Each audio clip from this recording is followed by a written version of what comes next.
Hey there, so welcome. It is a rainy day here. I am adjusting to our California weather now that we've moved, but it's still pretty rainy, which is kind of funny. But I'm actually outside of a big box store and I'm going to go in and get some seed supplies. So if you've been following along, we recently moved. All of my seed starting stuff is packed away in boxes. All of my seeds are packed in boxes. So what I thought I would do is take you with me today and talk about what you need to just get started seed starting. Let's say you're a new gardener or you're like me and you just moved. You don't have any seed starting supplies. Maybe you just want to get started seed starting. You don't have any supplies. What am I getting? What do I recommend to just get going? So I'm going to pick up some seeds, a few seed starting supplies. I also saw that they have some started plants, so I may look at a few started plants as well while we're here. But let's talk seed starting. So if you have nothing, you've never done any seed starting, you have no supplies, there are more expensive ways and less expensive ways to get into this. People talk about seed starting as being sort of a more economical way to grow plants. That can be true, especially once you have all of your seed starting equipment, but it can also be kind of expensive if you're buying everything to get started, and in some ways, like buying started plants would be more affordable than that. So I'm going to go with the sort of like kind of most bare bones, like least expensive way to seed start, just the absolute essentials, because I know I have all my seed starting stuff. They are just packed away in boxes and I don't know when I'm going to get to getting those boxes unpacked, hopefully soon, but I want to get seeds started. So, well, where to start? Let's start first with seeds. We're going to go in and see what they've got. You want to look for your growing zone, depending on when like your last frost is going to be. In your area and your growing zone, it's going to make a big difference for planting your seeds. So before you even get started with any seed starting, you need to know like what you want to start and if you should be starting it right now. For me, I am in zone 8A now. So we actually are past our last frost here in January, which is just wild to me. It's absolutely blowing my mind. So I can start anything that I want, but it's still going to take me about 8 weeks to get my tomatoes growing and ready to get planted out. Most things, like most vegetables, if you want to do tomatoes or peppers or eggplants, most of those take about 8 weeks inside to really get going. Some flowers can take longer. So if you have like an April, last frost date, pretty soon here, you can actually start some of your flower seeds because they can take like 12 weeks, just depending on the plant. So that's the first thing, is you need to pick out some seeds, figure out just about how long you need to grow them inside, and you need to know when your last frost date is so you don't start your seeds way too early and then have huge plants inside. For me, I am past my last frost date, so I'm good to go. Again, I'm so excited about that. But I will show you today. We're gonna go just pick out some seeds at this box store. There are so many great seed companies that you can order seeds from. I have a few links actually below, a discount code for MIgardener and Pinetree seeds, both great seed companies with phenomenal selections of really amazing varieties, and I have other videos about like some of my favorite varieties.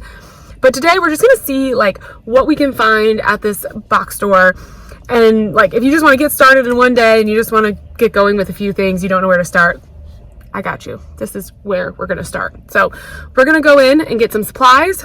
We'll pick out some seeds. I know that I can start them now, that they will be ready to go out, so I don't have to worry about that. So that was the first big step, and now we're ready to go get some supplies. So let me get my purse and let's go look at what we've got and what we need for some seed starting. This is so tempting. They have a bunch of greens, and I'm actually going to pick up some of these because even though I'm seed starting, I want some stuff right now. Seeds do take a little while to get going, and let me tell you, something about started plants is nice. You just have everything already growing. There is absolutely no shame in starting from starts if you want to. Again, the upfront cost of seed starting can kind of be a lot, so if you just want to get some starts, absolutely go for that too. Do not feel like you have to start from seed. I'm going to grab a couple of these before we go in and get seeds. Okay, so I got some just regular potting mix. This isn't organic because I may grow some like vegetables. We're gonna grow tomatoes and everything, as well as flowers. So I just thought I would get organic. I just get regular potting mix versus seed starting mix. you do run the risk of maybe having like some more of the little bugs, you know, flying around or things. There sometimes is stuff in the soil. It's not sterile, but the little fungus gnats and everything, those can happen no matter what. And I find what's nice with having like a potting mix is there's some fertilizer and everything in there. So once your little seeds sprout, if you get a potting mix, then the plant has something to grow in. If you just use a seed starting mix, then you have to immediately start fertilizing. So I just like to have this. I don't usually find an issue with it being like too full of bark or too big. If there are any big chunks of bark that might get in the way of the seeds sprouting, then I'll pull those out or just like sift through it a little bit. But I just usually go ahead and get one of these, like, you know, these bags of potting mix, and that'll work just fine. I'm trying to avoid just, you know, shopping for other containers and everything. We're going to stay focused on seed starting. So we'll get this. Of course, I did get some starts, but let's go look at some seeds.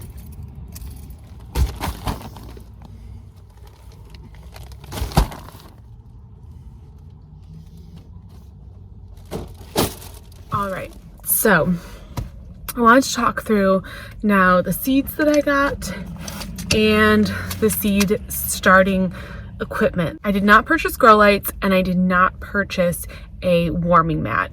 Two things that are really nice to have for seed starting, but not necessarily needed. If you keep your house warm enough, usually the seeds will germinate. So it is, you know, ideal, I guess, if you have a heat mat underneath your seeds, because it'll just help them germinate a little bit faster. If you don't have a heat mat on them, they just might take a little bit longer. Like, I'm talking maybe a couple days longer to germinate, but usually I've found in my experience, we keep our home warm enough in the winter that the seeds do still germinate, and I don't have an issue. It's just an added expense and an added thing that you need to purchase. Again, something you totally can purchase, but I just didn't pick it up today because we're talking like bare bones, like just getting started, trying not to spend a ton of money on it, right?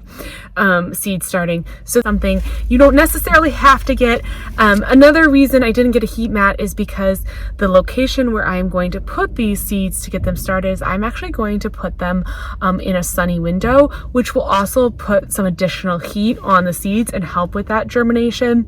So you could get grow lights, and they're definitely something to look into if you decide you really like seed starting and this is something you want to do more and more in the future. Grow lights will be a really big game changer, and honestly, they're one of the things that really is kind of necessary for seed starting, or like for really productive, really good, I guess, healthiest seed starting. Getting some grow lights is a good idea.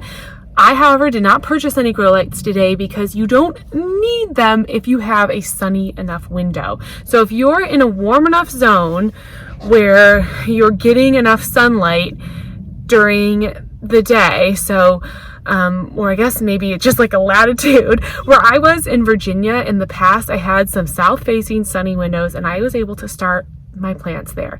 Now I had to be a little bit careful about like rotating the seed trays and making sure that the plants were getting sunlight, not, you know, all from different angles. So that I would rotate the seed tray so the plants weren't all just growing toward the sunlight. But it is doable, and that's my plan until I unpack my grow lights, is to just put these seeds with seed tray in a sunny window and let the seeds come up and just use that natural sunlight again, because I have like a nice sunny window where they can grow. If you don't have a sunny window, or if you're in like a really northern climate, you probably do want to look for some grow lights, but you can find some. Like, I have some from Fairy Morse that weren't incredibly expensive, and they really do the trick. They do a pretty good job. Sometimes, you know, I mean, you can spend as much as you want on grow lights. That can be a really big investment. So I didn't get any of those. I did get some plant tags. You do want some way to track what you're planting. You may think you'll remember, but it can be really hard. So you can use plant tags. You can write on the side of each of your seed growing like cups, or you can even make a chart. Like, sometimes I've made just like a piece of paper as like a chart, and then just wrote down like the different things that I planted. But I know that like I'm so busy right now with moving and everything that I figure I better just get some plant tags so that I'm less likely to make mistakes. And then I grabbed some seeds. So not all seeds need to be seed started inside. It's totally not necessary. Again, depending on your growing zone too and where you are, a lot of things can be started outside. Some things like cucumbers, squash, melons, all those kind of things, they actually like to be direct sown, and they'll grow better if you plant them just outside in your garden once it's warm enough, once you're past your last frost and everything. But some plants take a while to get started. They take a little bit while to mature. And especially if you're in a northern climate, you just don't have a long enough growing season to like plant them outside and have time for them to grow. And I find too that sometimes it's just nice to get like that head start. Like I don't have my raised beds or anything set up yet. I've got to order all that and get that garden going and get all my containers laid out and get everything planned out. But I can still start my future garden now with the seeds, and then they'll be ready to go and ready to plant out once everything else is ready. So I grabbed a few of the kind of like staple plants that typically vegetables that we start inside. So that is peppers, tomatoes, and eggplants. Those are three of those big food crops that do really well started indoors. Corn, peas, yeah, as I said, squash, zucchinis, melons, all of those are really great for direct sowing. So if you're planning on growing those, you just can just plant them right out in your garden once they're ready. But like okra, well actually okra you can direct sow, but kind of depends a little bit where you are. But ground cherries, I'm trying to think what else other than those big, the eggplants, peppers, and tomatoes are like the big three, and that's what I mostly got. Now also flowers, you can start inside. If you're going to be growing a lot of different annual flowers, like let's say you want to try to do petunias from seed or something, you can certainly start them indoors. What I have found is that those plants take a long time to get going. Like they really do take those 12 weeks. Most of the flowers that you start from seed, I mean, they just take a while to get started. And so my plan for my garden this year is actually just to purchase a lot of my annual flowers, because I don't have the time. I have the time. I don't want to put the time into growing them because I'm ready to get started right now. I can plant things out right now in this growing zone. And the garden that I have in this particular location is kind of pretty temporary. So we are going to be renting just for a year and then moving back to Virginia. So I'm just going to I'm just going to get annual flowers from the garden center, pop them right in, grow them. I'm just not going to worry about starting so many things from seed. I will direct sow a lot of the flowers that I can direct sow. So sunflowers, zinnias, those are kind of flowers that you can cosmos. Those flowers you can direct sow straight into your containers, your raised beds, your ground, and they'll grow beautifully for you. So all of those are kind of like the big annuals that I'm going to grow, other than ones that I purchased in the garden center. I don't need to start those indoors. I did grab, so one of my favorite flowers is this Mexican sunflower, Tithonia. These are absolutely beautiful. They turn into these like 8-9 foot like trees of flowers. They're multi-headed sunflowers, and they're kind of like, the flowers aren't really like a typical, well, they don't look like a typical sunflower, as you can see, and they're also like not as big. They're just about like 3, maybe 4 inches. Now these are ones that take a long time to mature. Usually read on the back of a seed packet where it'll say like days to maturity, 70 to 80 days to maturity. That's a few months. And what I am going to do with these is actually just start a couple inside and have that jump start. Now, typically sunflowers, we don't start in indoors or even in seed trays because they actually usually don't do as well. But I have just had good luck with starting my Tithonia in seed cells and kind of getting that like jump start on the season.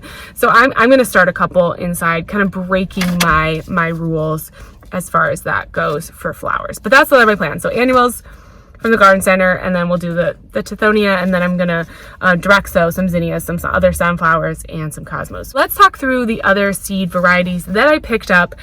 I just went for things that I like to eat, and I think that's the best policy. If you don't know where to start, just pick a couple things that you like to eat. There are so many varieties from the other seed companies that you can get seeds for, and you can really try all of those really interesting varieties. But if you get your seeds at like a big box store, the nice thing is that typically most of those are more on the like easier plants to seed start. All plants can have challenges, all different varieties can have challenges, but some are a little more finicky than others. So usually when you're getting seeds from like a box store, they tend to be varieties that people have typically more success with quickly. So I just picked ones that, again, are the kinds of things that we like to eat. So I picked some San Marzano tomatoes. These are like a paste kind of style tomato, and I really want to try to freeze some tomatoes and make some of my own tomato sauce. So I'm going to try to grow some of these. And I also know that these happen to be a pretty good vigorous plant. I've had success with them in the past, so I thought it would be fun to try some San Marzanos.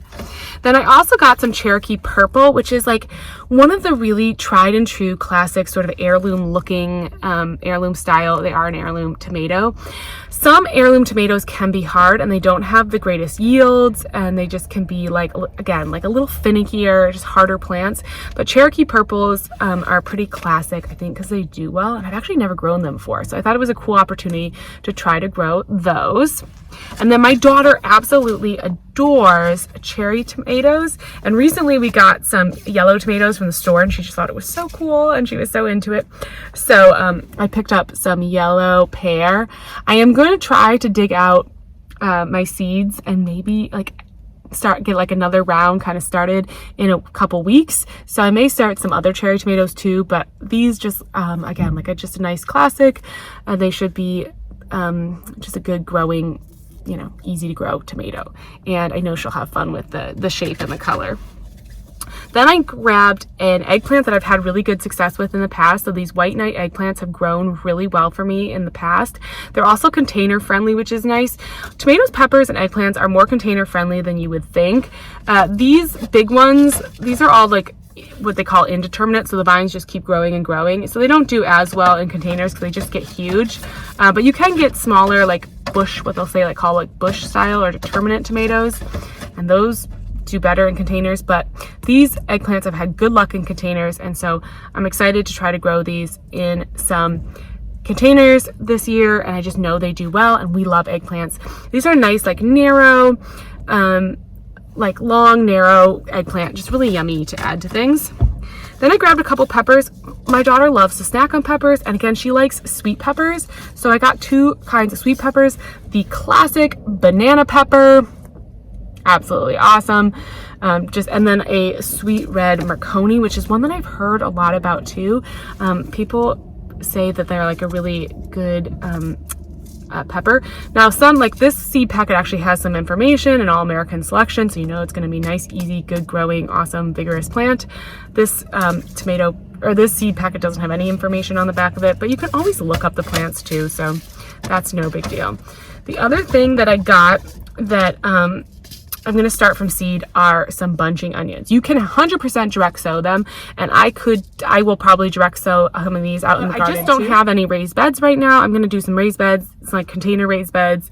I just don't have any right now, and so I thought that this way at least I can get some started. So you can absolutely start lettuces, kales, green onions, anything. You can start all of those too, just to get a jump start. Or if you're in a situation like me where you're just waiting on your garden, you can 100% start some of these